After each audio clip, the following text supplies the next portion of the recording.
in some cases, an innovator will want to sell the medicine below cost, because some people are very, very poor, and to reach them, you have to give them a special offer. You have to make the price even lower, and it's worth it, because if you reach them, you get additional health impact rewards. You reach more people, you get more money. So you lose a penny on reaching very poor people, but you win more money back by improving their health. Secondly, the Health Impact Fund gives very powerful new incentives to look after the big diseases of the poor. Those diseases become very profitable targets of research and development efforts. There are lots and lots of people who suffer severely under these neglected diseases, and if you can reduce the damage that they do, you can make a lot of money on the Health Impact Fund system. Third, the incentive towards Me Too drugs is weakened for two reasons. One is that if you have a Me Too drug and put it on the Health Impact Fund, then you get no money. Because, or in any case, if there's another drug before you on the Health Impact Fund, you get no money, because if you switch people over from an old drug to a new drug that is no better, then that is not rewarded. Taking away market share from another company without improving the health of patients gets no reward. You get a reward only if you reach new patients with your drug. But more importantly, Me Too drugs now run a risk. If they are patented, they run a risk, because if you have 6 or 7 or 8 Me Too drugs in one therapeutic class, and a 9th drug comes and registers with the Health Impact Fund and is sold at a very low price, then suddenly all the old Me Too drugs are losing their market share, because patients and insurance companies and national health systems will prefer to buy the new, cheaper drug. So Me Too drug production becomes a risky business when the Health Impact Fund is also in existence. This means that there will be larger rewards for genuine innovators, because they are not so much threatened by Me Too drugs. There's no bias towards maintenance drugs, because the Health Impact Fund pays for all types of medicines equally. So if you can cure a disease with one single pill, and the person is better for 20 years or lives another 20 years, you get paid for the full 20 years, even if you achieve that with only a single medicine, with only a single treatment. There is much less litigation and deadweight losses. Litigation essentially is a thing of the past, because the Health Impact Fund registered medicines are very, very cheap, and no generic company wants to compete, right? Who wants to compete with a drug that is already as cheap as it can possibly be? There's also no incentive to counterfeit, because, again, the real thing is available at a very low price, and so you cannot profit very much by selling fakes that look the same and are slightly cheaper. There is also a significant impact on the last mile problems, on all the difficulties that exist in poor countries. Not enough doctors, not enough nurses, not enough hospitals, refrigerators, diagnostic equipment, you name it. It's all lacking in poor countries. But the Health Impact Fund gives incentives to pharmaceutical companies to participate in efforts to overcome these problems. So anytime your medicine does not reach poor people whom it can help, you're losing money. If you reach these patients, you make money through health impact rewards. If you do not reach these patients, you make no money. So pharmaceutical companies with registered products will try very hard to help overcome these problems, to help supply refrigerators perhaps, or to help overcome these problems of doctors and nurses going to richer countries, brain drain as they call it. And all these different problems are now problems that pharmaceutical companies will have an incentive to help overcome together with local health ministries, international agencies, and NGOs. And you can see here that these problems are massive still. We have enormous problems in the developing world, enormous health deficits, and so we certainly need help in overcoming these last mile problems in order to deal with many of these health deficits. Now let me say a little about the economics of drug development. It's very, very expensive to make a new drug. It takes a lot of time and a lot of effort. And here two things are especially worth mentioning. Clinical trials are very expensive, especially phase 3. And also, you have to remember that for every drug that succeeds, there are several drugs that fail.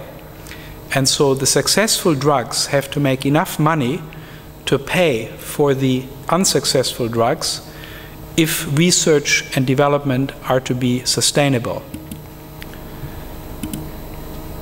So we have to make sure that pharmaceutical innovators of all types make enough money to continue with their innovation activity.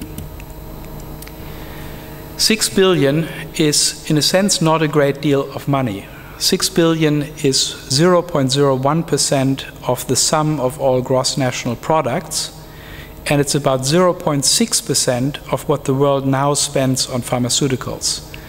So we are now spending already $1 trillion, 1,000 billion or 1,000 miljarden, I think, in Catalan, dollars on pharmaceuticals, on medicines, and the Health Impact Fund would add only a small amount to that.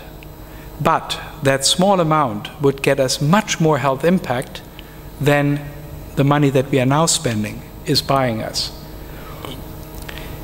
Since innovation is one big purpose of the Health Impact Fund, we have to make sure that innovators understand that they will in fact be rewarded.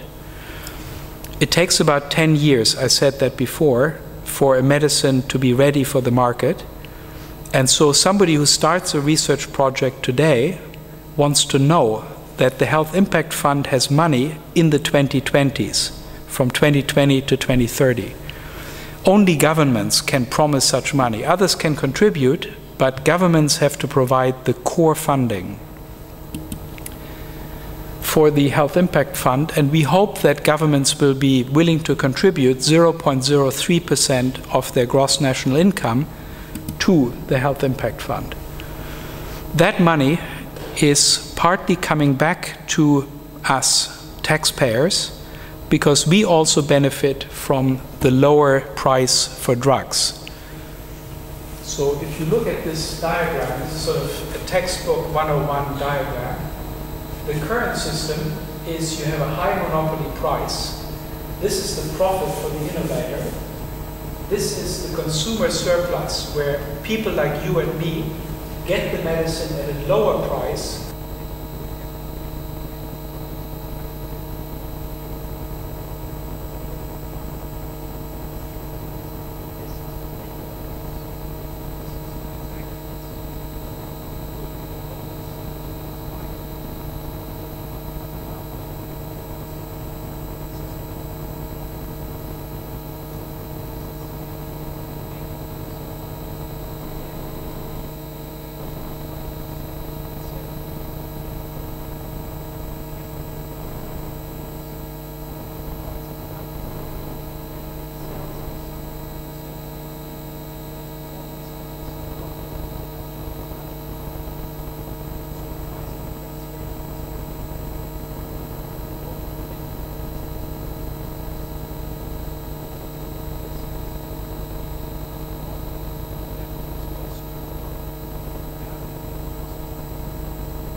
even though not every consumer benefits.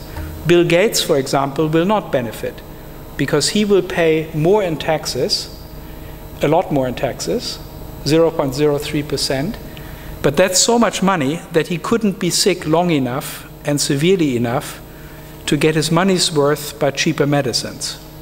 But ordinary consumers in the world, average consumers, will benefit from that system because of the enormous deadweight losses, about $200 to $250 billion every year, that disappear. Now, how do we assess health impact? Basically, we use a metric that is already very well introduced for the last 20 years, called Quality Adjusted Life Years, or QALYs. Basically, you can say very simply that a human life has 80 QALYs, namely, you live 80 years long and you're always perfectly healthy.